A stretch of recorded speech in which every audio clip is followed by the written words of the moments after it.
भाषणामध्ये या रॅलीचं रूपांतर होतंय। मी काय फार देश दुनियाच्या आणि राज्याच्या गोष्टी तुम्हाला सांगणार नाही। या मागच्या 12 दिवसांमध्ये 200 पेक्षा जास्त भाषण करून माझी आधीच हौस झालेली आहे आणि त्यामुळं आपल्याला काही फार सांगायची गरज नाही असं मला वाटतंय। इथं बसलेले जे ते मतदार तर आहेच, परंतु सर्व कार्यकर्ता वर्ग आपण या ठिकाणी एकत्र जमलेलो। ही निवडणूक निश्चितपणे विकास कामांच्या माध्यमातून बंधू भगिनींनो आपण लढतोय। खरं तर लोकसभेचा जो पराभव आहे तो शहर असेल किंवा ग्रामीण भाग असेल, आपल्या प्रत्येक मतदार आणि कार्यकर्त्याच्या अतिशय जिव्हारी लागलेला आहे आणि त्यामुळं बांधवांनो, निवडणूक सुरू होण्या अगोदर कार्यकर्त्याच्या मनामध्ये चिंता होती की आता कसं होणार, निवडणूक कशी उचलायची। कारण तुम्ही आम्ही कधीच दादांचा पराभव या 40 वर्षामध्ये बघितला नाही, परंतु त्या निवडणुकीमध्ये काँग्रेस आणि महाविकास आघाडीने अनेक फेक नरेटिव्ह म्हणजे खोट्या अफवा पसरवण्याचं काम जनतेमध्ये केलं आणि या अफवा पसरवण्याच्या कामामध्ये ते त्या ठिकाणी यशस्वी ठरले। राज्य नाही तर देश पातळीवर विरोधकांनी सोशल मीडियाच्या माध्यमातून म्हणाव,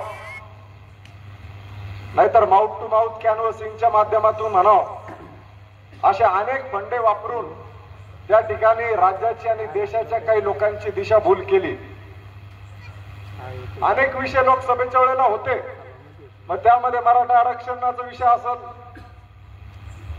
भारतीय जनता पक्षाचं सरकार आलं तर बाबा संविधानच बदलून टाकतील असा हा विषय असेल,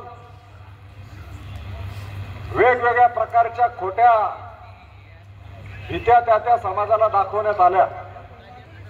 पण आज या काँग्रेस आणि महाविकास आघाडीचा खरा चेहरा हा निश्चितपणे जनतेच्या समोर आलेला असल्या कारणाने राज्यभर आपल्या महायुतीचं वातावरण अतिशय चांगलं आहे। मी तुम्हाला सर्वात पहिली खात्री ही देतो की या राज्यामध्ये 23 तारखेला भारतीय जनता पक्षाचं आणि महायुतीचं सरकार बसणार आहे, हे तुम्ही त्या ठिकाणी लक्षात ठेवा। आणि ते सरकार स्थापन करण्यासाठी तुमच्या सगळ्यांच्या ताकदीने भोकरदन जाफराबाद मतदारसंघाची सुद्धा मतदान हे सरकार बनवण्याच्या पारड्यामध्ये कमळ या निशाणीवर बटन दाबून आपल्याला पाडायचं। आपली अडचण कोणतीच नाही, परंतु शहरामध्ये आपण मतदान करायला कमी पडतो। बरेच बंगल्यावरचे जे मतदार आहेत त्यांचं गावात मतदान आहे, गावातल्या मंडळीचं बंगल्यावर मतदान आहे आणि मग पदयात्रा व मतदार एखाद्या बूथवर जर आला रैली व भाषण तर नक्कीच आपल्याला त्या ठिकाणी गोंधळ उडतो। आपण बराच वेळ घालवतो की बाबा यांचं मतदान कुठे आहे, ही प्लॅनिंग जर आपल्या कार्यकर्त्यांनी जे काम करणारे कार्यकर्ते आणि बूथवर लक्ष ठेवणारे कार्यकर्ते यांनी जरा चांगली केली, तशी रचना आपण जी लावलेली आहे त्या पद्धतीने त्या रचनेप्रमाणे जर तुम्ही काम केलं तर नक्कीच मतदानाचा टक्का आपल्याला या शहरामध्ये वाढवता येईल। आणि हा जो काही खड्डा पडलेला आहे लोकसभेमध्ये, रवी भाऊंनी सांगितल्याप्रमाणे या शहरामध्ये आपण चांगलं मताधिक्य त्या ठिकाणी घेऊ शकू आणि त्यासाठी म्हणून कार्यकर्त्यांनी प्रयत्न करणं गरजेचे आहे. मी फार वेळ आपला त्या ठिकाणी घेणार नाही, पण एवढंच सांगेल की उद्या 18 तारीख आहे, 20 तारखेला मतदान आहे. माता भगिनी असतील किंवा तरुण मित्र असतील किंवा ज्येष्ठ कार्यकर्ते असतील, आपण सर्वांनी कृपया करून एवढ्या कार्यकर्त्यांनी जरा शहरातल्या आजूबाजूचे जरा 10-10, 15-15 मतदानाची जर जबाबदारी घेतली की शेजारच्यांना आपल्याला मतदानासाठी घेऊन जायचं, तर निश्चितपणे 5,000 पेक्षा जास्त मतदान या शहरामध्ये त्या ठिकाणी आपण करून घेऊ शकतो.